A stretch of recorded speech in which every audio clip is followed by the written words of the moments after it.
নমস্কার বন্ধুরা, জ্যোতিকাস ওয়ার্ল্ডের পক্ষ থেকে সবাইকে অনেক স্বাগত এবং সকালের শুভেচ্ছা জানাই।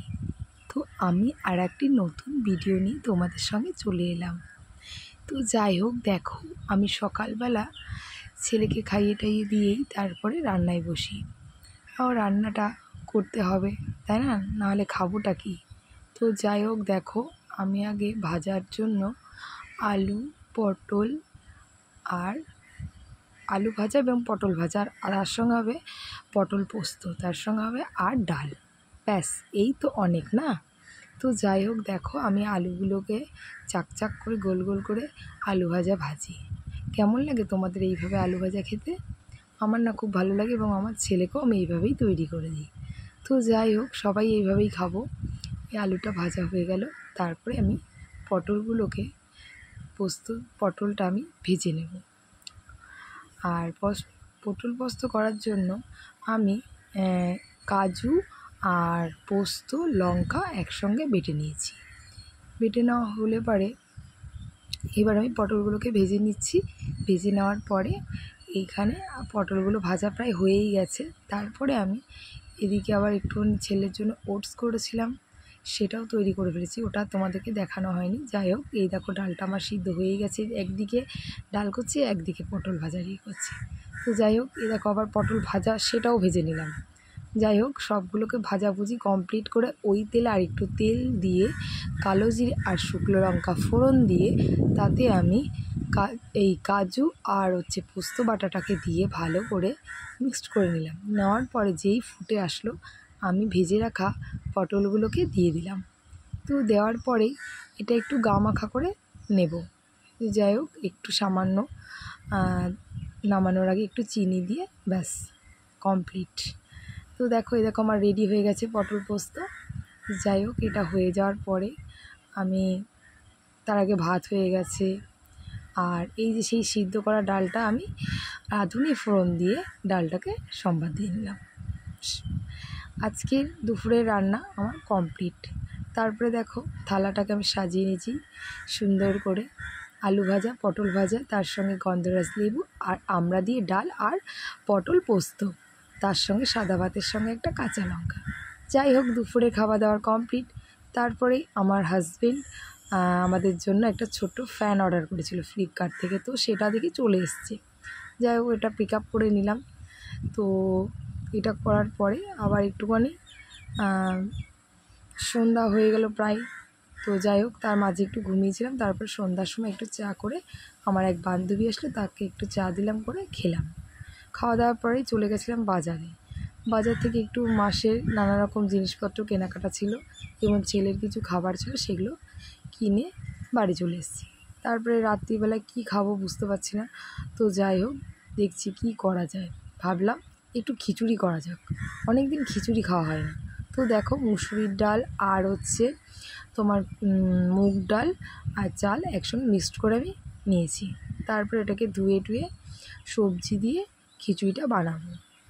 পটল, আলু আর কাঁঠালের বীজ, এই সময় কাঁঠালের বীজ সবার বাড়িতে অ্যাভেলেবেল। তো যাই হোক, আমার খুব ভালো লাগে কাঁঠালের বীজ ভাজা, কাঁঠালের ডালে বা এরকম ইয়েতে ভালো লাগে।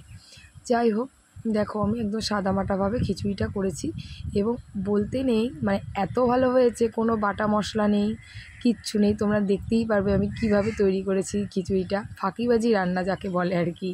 তো যাই হোক, দেখো তার মধ্যে একটু হাফ বেগুন ছিল, সেটাকে ভেজে নিলাম। ভাজার পরে আমার বেগুনটা ভাজা হয়ে গেলে পরেই আমি খিচুড়ির জন্য সব কিছু রেডি করে রেখেছি, সেটাকে বসাবো।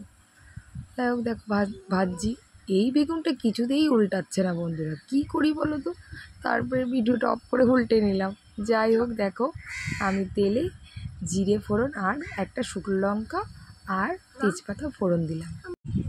তো ফোড়নটা দেওয়া হয়ে গেল। দেখো তার মধ্যে আমি কি করবো বলতো, কোনো বাটা মশলা দেবো না, আমি আদা গ্রেট করে তেলের মধ্যে ছেড়ে দিলাম।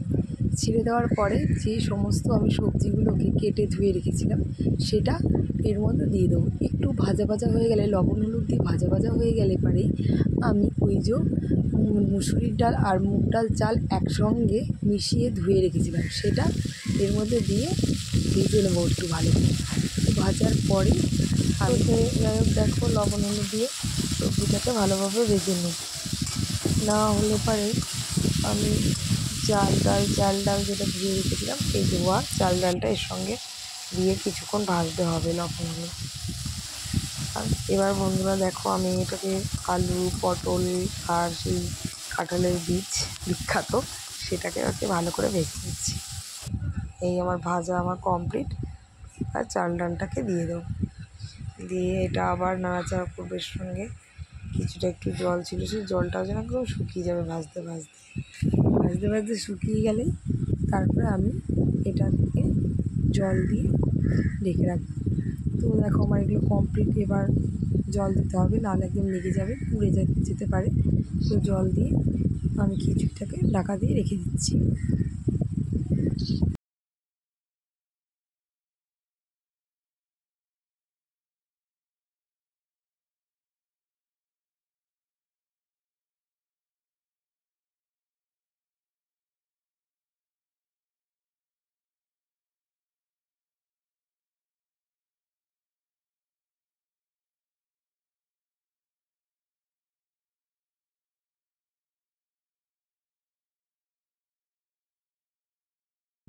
এই যে ঢাকা দিচ্ছি, ঢাকা দেওয়ার হয়ে গেলে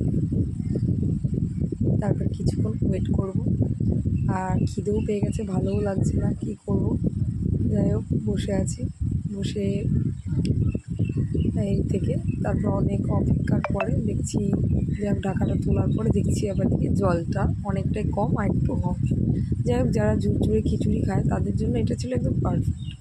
কিন্তু আমার ছেলেও শুকনো খেতে পারে না, আর আমারও একটু খেতে কষ্ট হয়। তো যাই হোক আবার একটু জল দিয়ে ঢাকা দিয়ে রেখে দিয়েছিলাম, তারপরে প্রায় হয়ে গেছিলো। তো দেখো এটা হোক।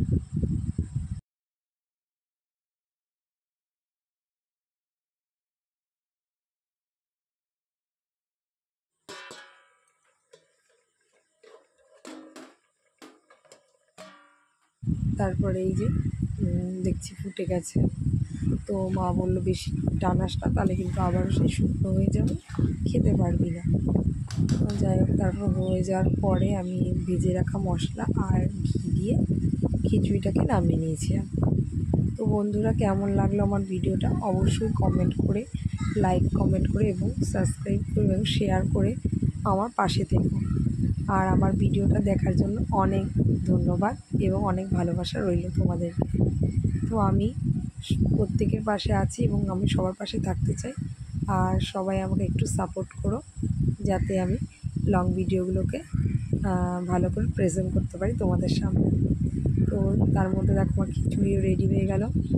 আর ছেলেকে খাওয়াতে হবে, তারপর নিজে খাবো, তারপর তো টুকটাক কাজ তো থাকেই জানোই। তো যাই হোক দেখো হয়ে গেছে, হয়ে যাওয়ার পরে আমি ছেলের জন্য এবার খিচুড়িটা বাড়বো।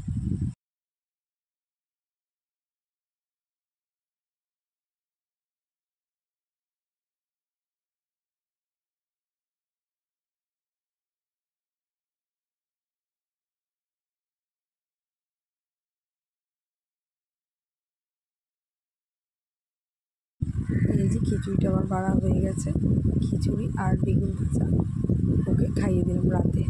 ব্যাস হয়ে গেল আজকের আমার রান্না। এখানেই ইতি।